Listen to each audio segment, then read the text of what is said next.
America के अंदर Iran war को लेकर के चल रही एक गवर्नमेंट ऑफिशियल्स की मीटिंग अचानक बड़े हंगामे के अंदर बदल जाती है। वहां पर एक एक्स सोल्जर खड़ा होता है और वो विरोध करने लगता है जिस तरीके से अमेरिका ईरान के ऊपर अटैक्स किया जा रहा है। अब इसी गहमा गहमी के अंदर धक्का मुक्की होने लगती है और उस सोल्जर का एक हाथ टूट जाता है और फिर ये सारी की सारी चीज इंटरनेट पर बहुत तगड़े लेवल पर वायरल हो जाती है, जो कि अभी इस समय ये इंटरनेट की सबसे बड़ी वायरल न्यूज़ बनी हुई है। अब मैं आपको इस पूरी घटना को समझाता हूँ, उससे पहले एक बार आप हमारे चैनल को सब्सक्राइब कर लें आने वाली हर एक अपडेट के लिए। तो चलिए मैं आपको इसके बारे में सब कुछ बताता हूँ। तो फिलहाल अमेरिका और इजराइल मिलकर के लगातार ईरान के ऊपर अटैक्स किए जा रहे हैं, ये तो आपको पता ही होगा, और ये लगभग पिछले 5-6 दिनों से चल रहा है। ये दोनों कंट्री अमेरिका और इजराइल मिलकर के ईरान पर लगातार अटैक्स कर रही है और ईरान दोनों के ऊपर अटैक्स कर रहा है। मतलब डायरेक्ट वो अमेरिका के ऊपर तो अटैक नहीं कर रहा, लेकिन अमेरिका के जितने भी एयर बेसेस मिडिल ईस्ट के अंदर हैं वो सबको टारगेट कर रहा है ईरान। और इस पूरे के पूरे वॉर के पहले ही दिन ईरान का जो सुप्रीम लीडर था खामेनेई, वो मर चुका था, ये तो आप सभी को पता ही होगा। लेकिन अब इसके बाद में जो है ना, अमेरिका के अंदर भी लोग सवाल पूछ रहे हैं, अमेरिका के अंदर भी लोग विरोध कर रहे हैं इस पूरे के पूरे मैटर का। लोग कह रहे हैं कि देखो हमें ना कोई मतलब नहीं है, इजराइल का क्या मैटर चल रहा है उसे इजराइल जाने, हमें बीच में पड़ने का कोई मतलब बनता ही नहीं है। लेकिन ट्रंप इस बात को मानने को तैयार नहीं है और वो लगातार ये कहता हुआ देखा जा रहा है कि भाई हम जब तक ईरान को नहीं छोड़ेंगे तब तक या तो वो हार मान ले या फिर हम पूरी तरीके से ईरान को डिस्ट्रॉय कर दें। लेकिन उधर ईरान भी किसी भी तरीके से पीछे हटने को तैयार नहीं है। अब इसी सारे मामले को लेकर के अमेरिका के अंदर एक आधिकारिक मीटिंग चल रही थी, जिसमें कि सभी बड़े बड़े नेता, सांसद और एक्स सोल्जर्स वगैरह मौजूद थे। और जब इस सारे मामले पर चर्चा चल रही थी तभी एक आदमी अचानक से खड़ा होकर के जोर जोर से इस सारी चीज का विरोध करने लगता है। और ये कोई आम आदमी या आम नागरिक नहीं था, बल्कि ये अमेरिका का एक पूर्व मरीन सैनिक था जिसका नाम था ब्रायन मैकगिनेज। अब ये खड़ा होता है और ये कहने लगता है कि देखो हमें ना इस बार फालतू में इन सारी चीज़ों में नहीं पड़ना चाहिए। हम पिछले कई सालों से लगातार ये करते आए हैं कि किसी दूसरे की चीज़ में टांग अड़ा देते हैं और उसके बाद में इससे हमारा नुकसान होता है। अब बड़े बड़े जो नेता हैं, जिनमें कि आप किसी भी नेता को मान लो या फिर ट्रंप को ही ले लो, वो तो यहाँ बैठ करके किसी भी तरीके का कोई फरमान जारी कर देता है, आदेश जारी कर देता है। लेकिन वो क्या लड़ने थोड़ी जाता है वहाँ पर। लड़ने के लिए तो हमारे सैनिक जाते हैं, अगर कोई मरता है तो वो हमारे सैनिक मरते हैं। अब देखो अमेरिका के अंदर ना बहुत सारे लोग ये मानते हैं कि भाई अमेरिका जो पूरे मिडिल ईस्ट के अंदर इंटरफेरेंस करता रहता है, बार बार किसी नई कंट्री के ऊपर अटैक कर देना, किसी को डराना, किसी को धमकाना, ये चीज़ मिडिल ईस्ट को स्थिर करने की बजाय और भी ज़्यादा अनस्टेबल कर सकती है। अब ट्रंप तो यही कहता है, या फिर कोई भी जो अमेरिका का प्रेसिडेंट हो या फिर कोई भी जो इंटरफेरेंस करता है उस टाइम पे जो उनका मुख्य आदमी होता है, वो तो हमेशा यही कहता है कि देखो हम स्टेबल करना चाहते हैं चीज़ों को, हम पूरे के पूरे मिडिल ईस्ट को स्टेबल करना चाहते हैं, हम नहीं चाहते कि वहाँ पर किसी भी तरीके का कोई अनस्टेबिलिटी आए। लेकिन लोगों का क्या मानना है? लोगों का मानना उसके बिल्कुल उल्टा है, विपरीत है।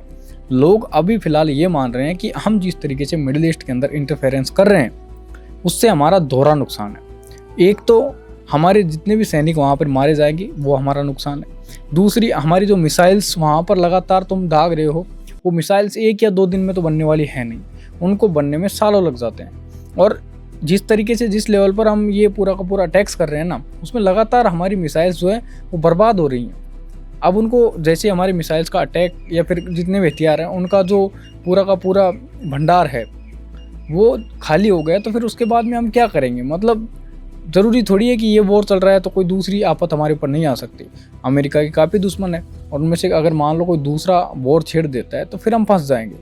और दूसरी जो चीज़ है वो ये है कि वो लोग ये मानते हैं कि अमेरिका का इंटरफेरेंस मिडिल ईस्ट को और भी ज़्यादा अनस्टेबल कर सकता है। और मिडिल ईस्ट का अनस्टेबल होना एक तरीके से पूरी की पूरी दुनिया का अनस्टेबल होना है, क्योंकि मिडिल ईस्ट एक ऐसी जगह है जो किसी ना किसी तरीके से पूरे वर्ल्ड पर अपना इन्फ्लुएंस रखती है। किसी भी चीज़ में आप देखोगे, खास करके आप ऑयल की बात कर लो, मिडिल ईस्ट के अंदर से 25% ऑयल अगर पूरी दुनिया को सप्लाई हो रहा है और अचानक से वहाँ पर अनस्टेबिलिटी आती है, जैसे कि अब फिलहाल चल रही है, स्ट्रेट ऑफ हॉर्मुज को बंद किया जाता है, जिसके बाद में जो पूरा ऑयल सप्लाई है वो बुरी तरीके से ध्वस्त हो जाती है। तो ये सारी चीज़ें हैं ना पूरे वर्ल्ड को अनस्टेबल कर सकती हैं। और अगर ये ज़्यादा दिनों तक ये वॉर चलती है तो इससे क्या होगा कि अनस्टेबिलिटी तो एक अलग चीज़ है, लेकिन उसके अलावा ये वर्ल्ड वॉर की तरफ भी बढ़ सकती हैं चीज़ें। तो उस आदमी का जो कि पूर्व सैनिक था वो उस मीटिंग में खड़ा होकर के यही सारी बातें बता रहा था कि भाई हम जो है ना इस तरीके से नहीं लड़ सकते, हम हर किसी के युद्ध में जाकर के टांग नहीं फंसा सकते हमारी।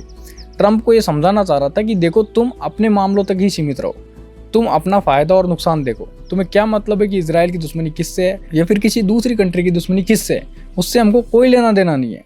हमें सिर्फ हमारी सोचना है, हमारे लोगों की सुरक्षा करनी है। हमारे जो सैनिक उस युद्ध में मारे जाएंगे वो पूरी की पूरी तरीके से एक ट्रेंड सैनिक होता है, मतलब 10 से 20 साल तक उसको ट्रेन किया जाता है, तब जाकर के वो एक अच्छा पायलट बन पाता है। तो वहाँ पर जाकर के अगर वो किसी भी तरीके से मारा जाता है तो उसमें अमेरिका का बहुत बड़ा नुकसान होता है। और यही चीज़ वो समझाना चाह रहा था उस मीटिंग के अंदर, लेकिन ज़बरदस्ती फिर उसको घसीट करके बाहर ले जाने लगे और इसी धक्का मुक्की के अंदर उसका एक हाथ टूट जाता है। और इस चीज़ से एक दूसरा मैसेज भी जाता है वर्ल्ड के अंदर कि अमेरिका के खुद के लोग नहीं चाहते हैं कि इस तरीके से वॉर्स हो, इस तरीके से अमेरिका कहीं भी जाकर के कोई भी इंटरफेरेंस करे, लेकिन फिर भी अमेरिका के जो आला कमान है ट्रंप वो ये कर रहे हैं, तो उसके पीछे कोई बड़ा कारण हो सकता है।